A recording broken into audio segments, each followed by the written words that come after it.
I remember vividly the moment when Simon and I, newly engaged, found this apartment. The autumn air was crisp, and the leaves swirled around us as we walked through the bustling streets.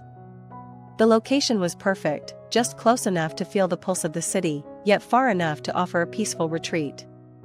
Simon had squeezed my hand, a silent promise of a new beginning, as we looked up at what would soon be our home.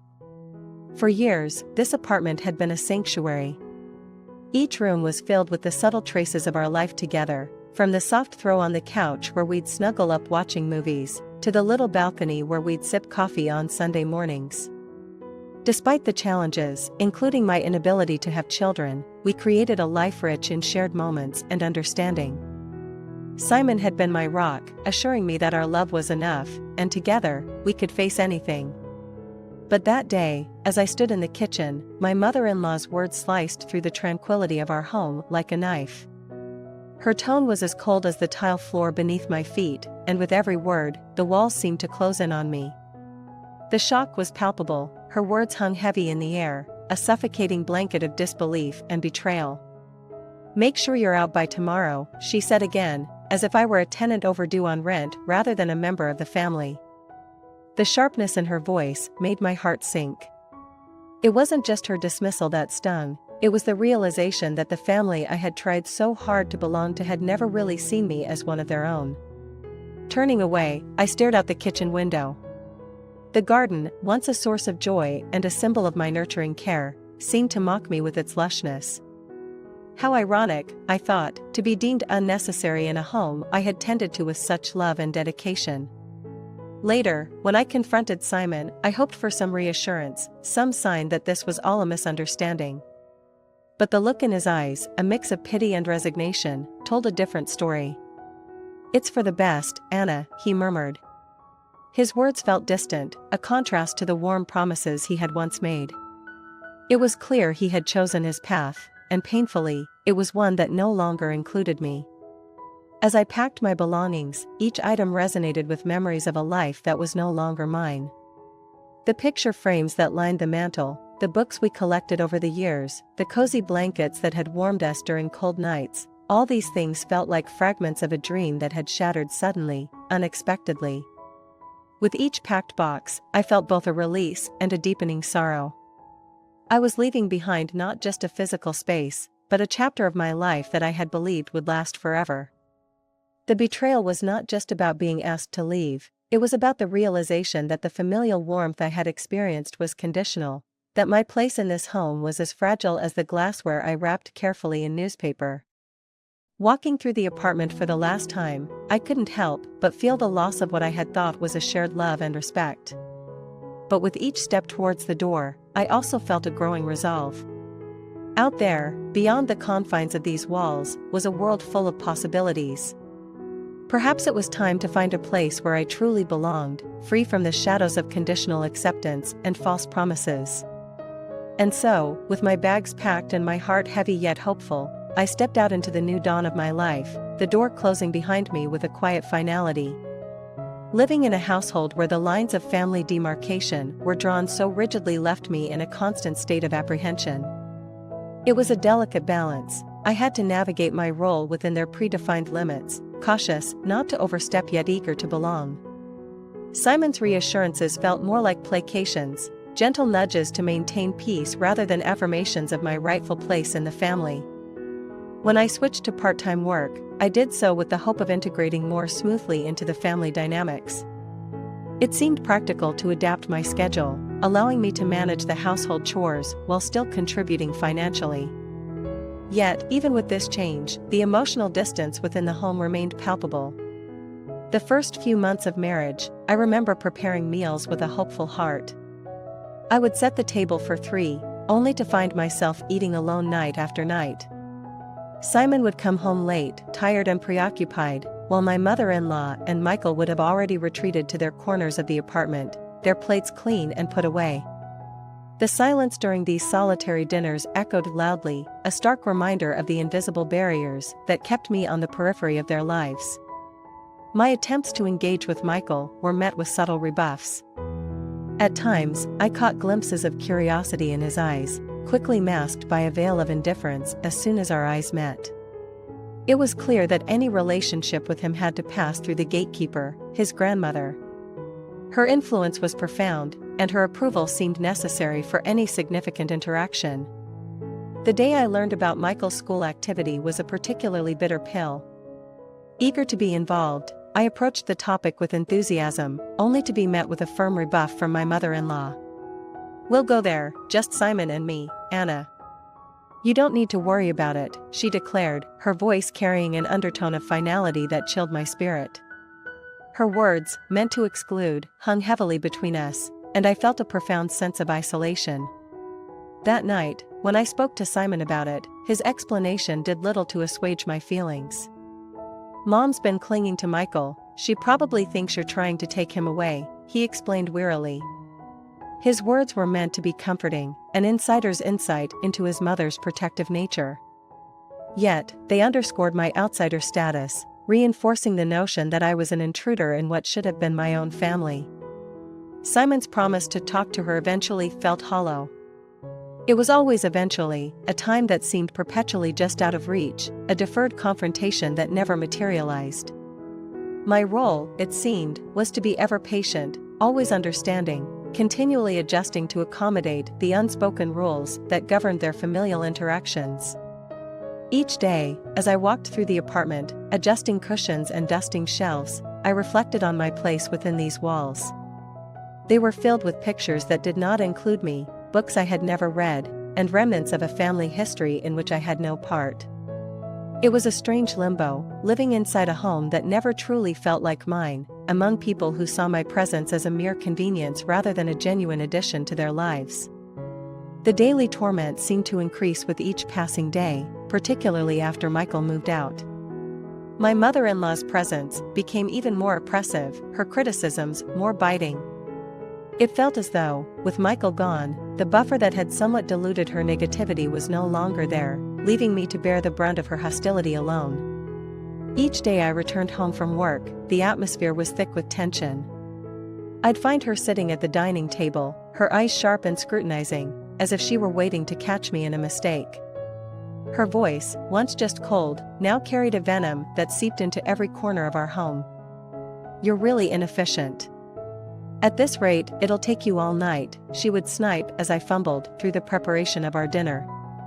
Cooking had never been my forte, a fact that became painfully apparent once my mother-in-law ceased contributing to any household duties. Each dish I prepared was met with harsh criticism. "This tastes awful," she'd declare after a mere taste, her face twisted in disgust. "I'm sorry, I'm trying my best," I'd respond, trying to keep my voice steady despite the frustration welling up inside me. "You're astonishingly tone-deaf when it comes to flavors, Anna," she would continue, each word a hammer driving the wedge deeper between us. "It's a good thing Michael never had to eat this. How terrible." Such comments made it clear, her goal wasn't to encourage improvement but to belittle and demean. As the days turned into weeks, the criticisms extended beyond the kitchen. "Why are there so many wrinkles in the laundry? You have to vacuum every nook and cranny. You really can't do anything right," she would complain. Every attempt I made to maintain the home was met with disparagement, as if my very efforts were an affront to her standards.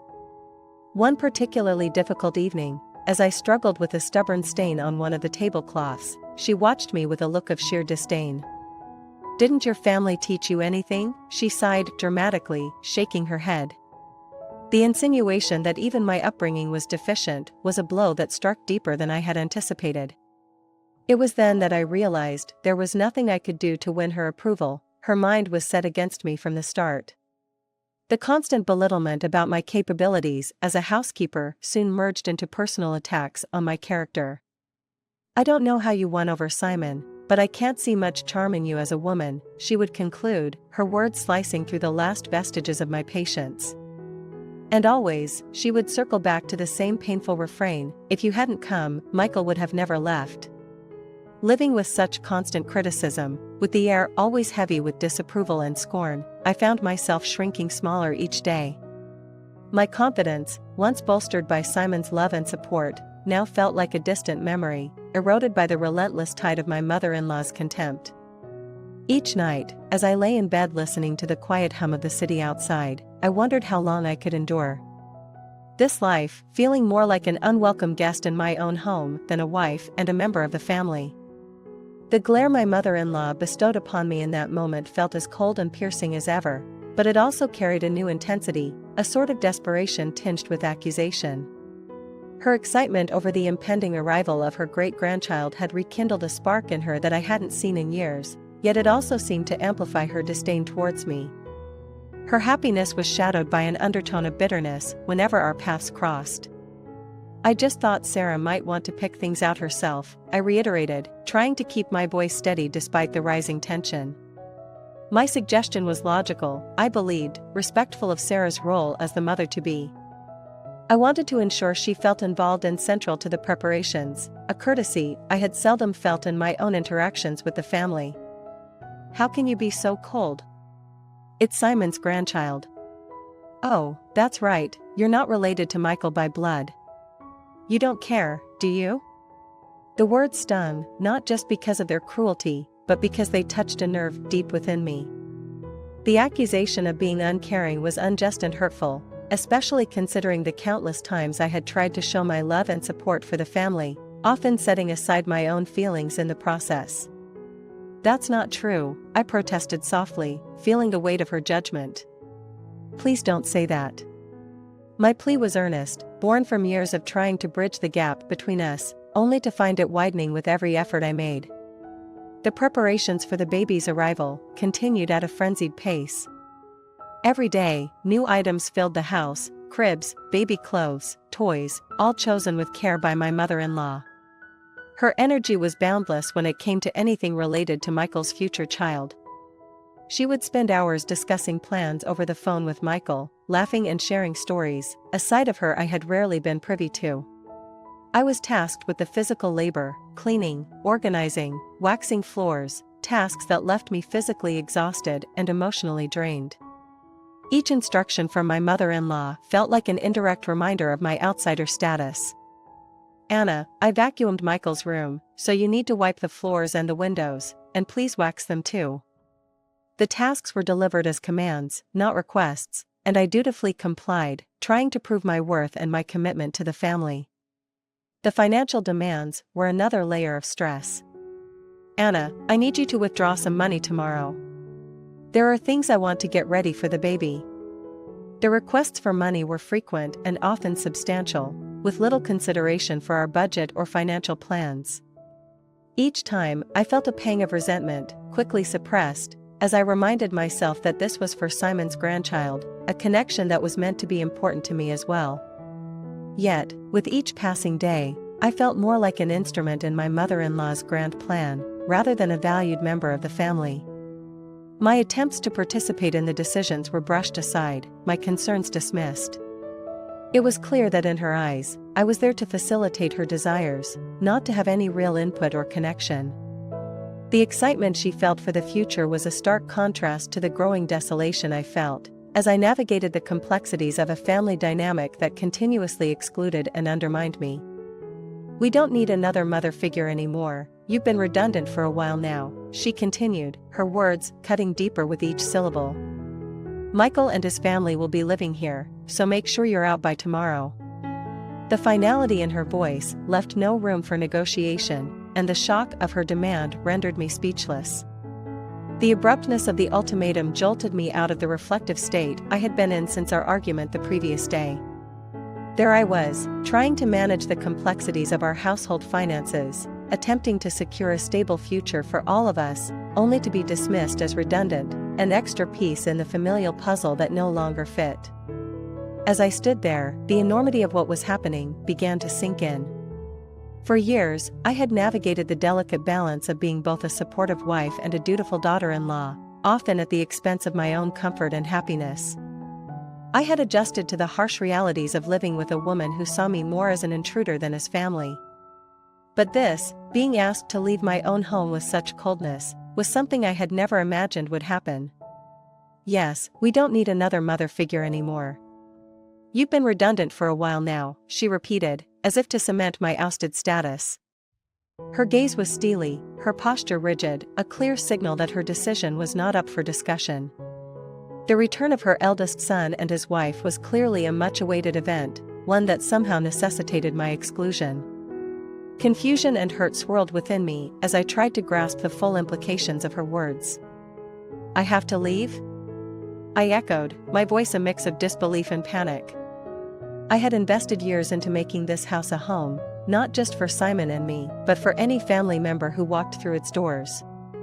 And yet, in a matter of moments, I was being erased from the picture, deemed unnecessary and undesirable. The reality that I was no longer welcome in what I had considered my safe haven hit me hard.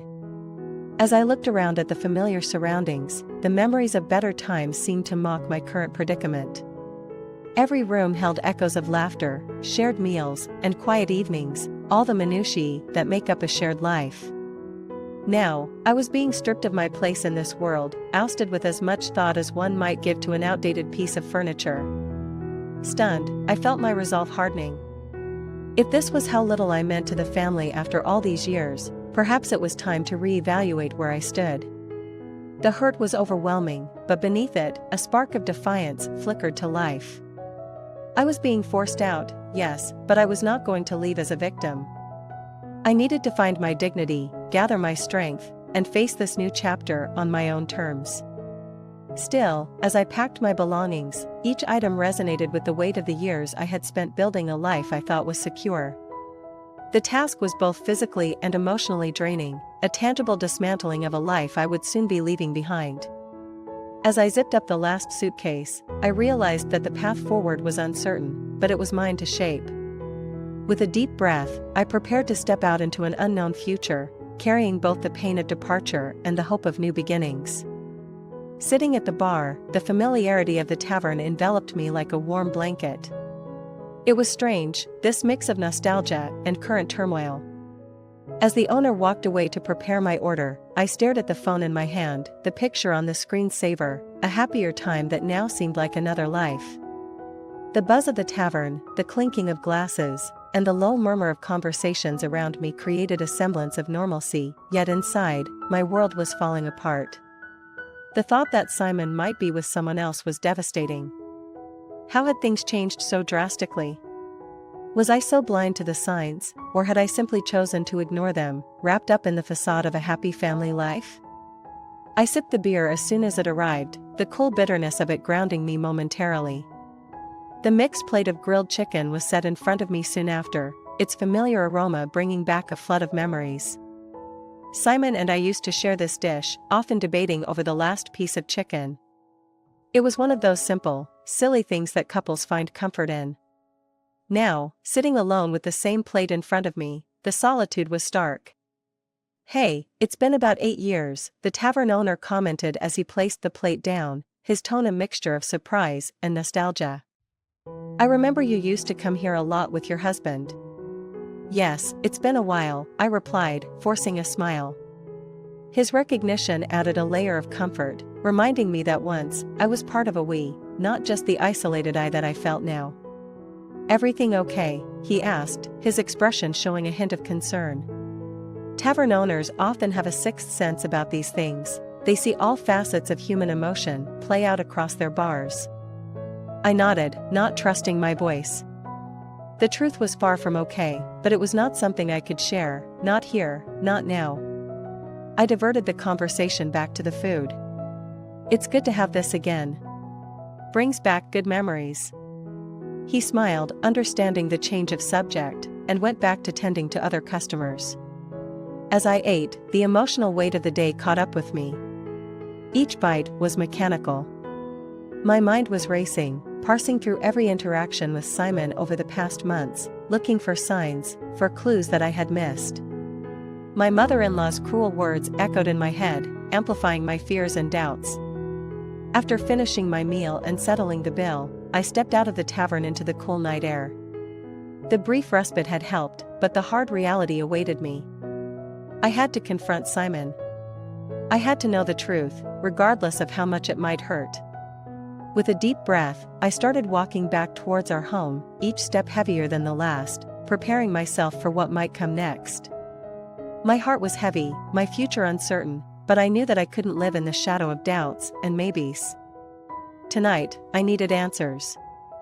It was as if the very act of my leaving was feeding some deep-seated need within her. As the movers carried out the last of the boxes, her eyes followed every movement, her expression unreadable. "I hope this makes you happy," I said, my voice calm but carrying a weight of emotion I struggled to contain. Her only response was a slight nod, as if affirming that this was indeed what she wanted. As the final items were loaded into the moving truck, I walked through the now empty rooms one last time. Each empty space echoed with the remnants of a life I thought I'd built here. Memories flashed through my mind, laughter, dinners, tears, and whispered promises in the dark. It was hard to reconcile those moments with the stark, barren reality of these rooms now. Turning to leave, I felt a strange sense of relief. The oppressive weight of constant scrutiny and criticism was lifting. I was free, in a sense, but the freedom came with its own set of heavy questions about my future. Stepping outside, I faced the moving truck, the physical representation of my new beginning. I had nowhere specific to go yet, but the need to escape the toxic atmosphere of that house overshadowed all else. The driver handed me a clipboard to sign off on the delivery to a storage unit I had arranged the night before. "All set?" he asked, noting my distracted demeanor. "Yes, thank you," I replied, handing back the clipboard. As they drove off, a profound sense of solitude settled over me. I was alone now, truly alone for the first time in many years. The freedom was terrifying, but also exhilarating. With nothing but a small suitcase and my purse, I called a taxi. As I waited, I thought about my next steps. There was no going back, only forward. I decided to first find a hotel, a temporary refuge where I could gather my thoughts and plan my future. Reflecting on everything that had transpired, I realized that this moment, as painful as it was, offered a chance for rebirth. It was an opportunity to redefine who I was outside of the roles I had been confined to as wife and unwanted daughter-in-law. The road ahead would undoubtedly be challenging, fraught with uncertainty and the need to rebuild from scratch. Yet, there was a part of me that felt invigorated by the prospect of starting anew, on my own terms, without anyone to undermine or dictate my worth. As the taxi arrived, I directed the driver to the nearest hotel. Looking back at the house one last time, I felt a chapter closing behind me. Ahead was a blank page, and for the first time in a long time, I felt in control of my own story. "Then, good luck with your new family setup," I said, the words heavy but clear. I could hear the confusion in Simon's voice, the realization that his actions, or inactions, had led to this point. "You're really not coming back?" Simon's voice cracked slightly, a mix of bewilderment and desperation seeping through.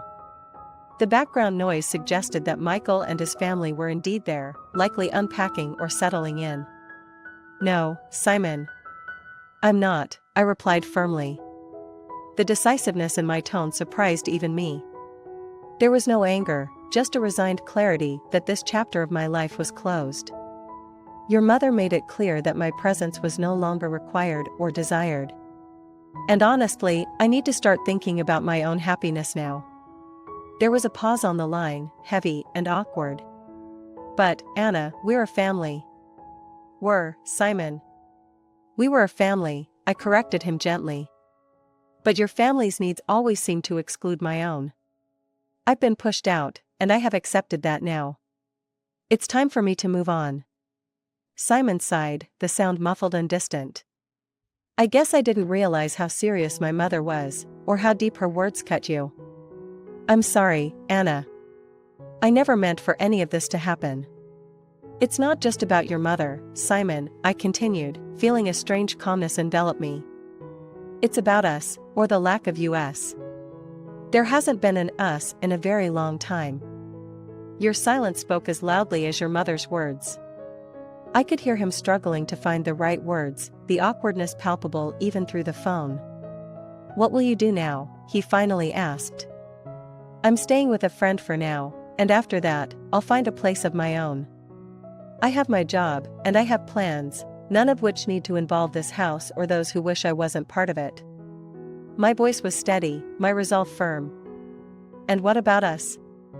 Is there no chance? He trailed off, unable to finish. Simon, you need to focus on Michael and his family now. That's what's important, right? I'll be fine. I've made peace with this. Maybe one day, you'll understand why this had to happen. Ending the call, I felt an overwhelming sense of liberation. Despite the initial pain and the tumult of emotions, I was now free from the constraints and expectations that had silently choked me for years.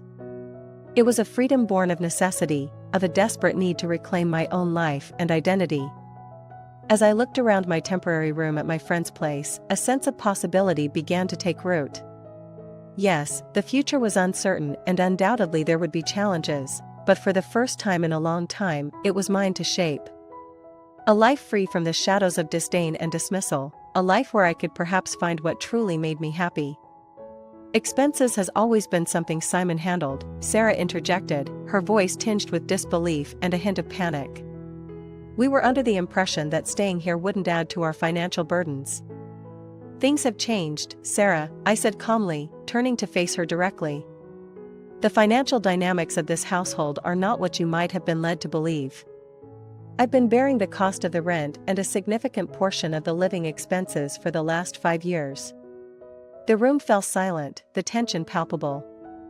Michael's face contorted with confusion and frustration, clearly struggling to reconcile this new information with his previous understanding. My mother-in-law sat stunned, her earlier aggressive demeanor replaced by a look of bewilderment. She glanced between Simon and me, perhaps finally grasping the extent of the financial deception. I thought Simon was covering everything. This is why you've been working so much? Michael finally asked, his tone a mixture of anger and confusion, directed more at Simon than at me. Yes, Simon finally spoke up, his voice low. The company has been struggling, and I didn't want anyone to worry. I wanted to maintain our lifestyle, to keep everything running smoothly without burdening anyone with the reality of our financial situation. And so, I stepped in, I continued, feeling a need to clarify the full extent of the circumstances. I didn't mind at first, because I thought we were all in this together, as a family. But it seems that's not how things have played out. My mother-in-law, usually so quick to dominate any conversation, remained silent, absorbing the shock of these revelations. It was clear that the image of her son as the sole provider had been deeply ingrained in her perception of our family dynamics. Now, with me moving out, I'm no longer able to cover these costs, I added, addressing Michael directly. It's only fair that you take on the responsibility, especially since you'll be living here. But $5,600 is that's too much. Sarah exclaimed. We can't afford that on our part-time jobs. Wasn't the plan always for us to move back here so we could save money while starting our family? The plan changed when I was told my presence here was redundant, I said firmly. I've made my contributions over the years, far beyond what was fair or expected.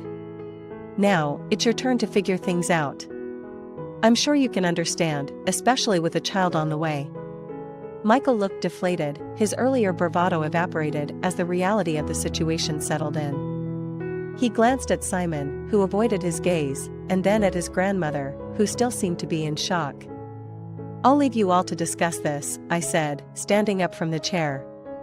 I came back to clarify things and to ensure there's no misunderstanding about my departure and the reasons behind it. As I turned to leave, a mix of emotions coursed through me. There was relief at having spoken my truth, sadness for what had once been, and a resolute sense of closure.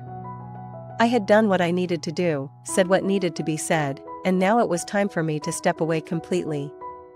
Leaving the house, I felt the chapter fully close behind me, a definitive end to a long and tumultuous saga. Ahead lay a path unburdened by the weight of those complications, a future where I could finally focus on myself and my own needs without apology or explanation. You've always been selfish, only thinking about yourself, she spat, her voice dripping with venom. I met her glare with a calm, steady gaze. Over the years, I had learned that reacting to her outbursts only fueled her anger more. No, I replied, my voice even but firm. I have always tried to be a part of this family, to support Simon and to make this home a better place for everyone. But it seems that no matter what I did, it was never enough for you." Her face reddened, and she seemed to be searching for a retort, but none came. Instead, she huffed and turned away, her body language screaming of defeat yet unwilling to admit it. This was perhaps the first time I had truly stood up to her without holding back, and it felt both liberating and deeply sad.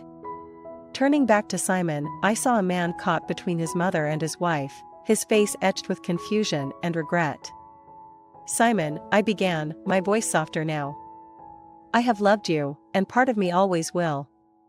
But this," I gestured around to the tense faces and the cold, unforgiving walls of the house that never truly felt like home, "this isn't love. It's survival. And I won't survive like this anymore." Simon's eyes met mine, and for a moment, I saw the man I had fallen in love with, the man who had promised to stand by me through thick and thin. But that man had been swallowed up by complacency and the fear of confronting his mother. "Anna, He started, but no other words followed. "It's okay, Simon," I said, cutting off his stammering attempt at reconciliation. "You don't need to say anything. Just take care of your family, your real family." The words stung as I said them, but they needed to be said, for both our sakes. I turned then, picking up my bag. My mother-in-law was still simmering in her seat, her eyes boring into my back, but I felt nothing now. No anger, no resentment. Just a profound sense of relief that it was finally over. As I walked to the door, I didn't look back. I knew that if I did, it might break the fragile composure I was holding on to. Outside, the air was cool and fresh, a stark contrast to the stifling atmosphere I had left behind. I took a deep breath, letting it fill my lungs and cleanse the last remnants of that toxic environment from my system. Walking away, I realized I was stepping not just away from a house or a failed marriage, but from an old version of myself. A version that had tried too hard to be accepted, to fit into a mold that was never meant for me. Ahead was uncertainty, of course, but there was also freedom, the freedom to rediscover who I was, who I could be, unencumbered by the expectations and judgments of others. And as I walked down the street, the weight of the past years began to lift, replaced by a growing sense of possibility. For the first time in a long time, I felt like I could breathe.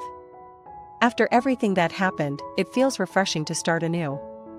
I've settled into my new apartment, a cozy place with just enough space for me and my essentials. It's quiet here, devoid of the constant tension and drama that had pervaded my previous residence. The simplicity of my new surroundings has given me a sense of peace that I hadn't realized I was missing. The furniture and appliances from my old life, reminders of a time and a person I was trying to move past, felt out of place in this new chapter. Disposing of them wasn't just a physical act of clearing space, it was symbolic, too, a way of letting go of the past and all the heavy emotions tied to it. Now, my living space is filled only with items that serve my current life, each one chosen carefully to reflect and support my new beginning. Work has been a sanctuary, too. Returning to my full-time role as a pharmacist has rekindled a passion for my profession that I'd nearly forgotten under the weight of my marital issues. Every day offers a new opportunity to help others, providing a sense of purpose and fulfillment that had been dulled by personal strife.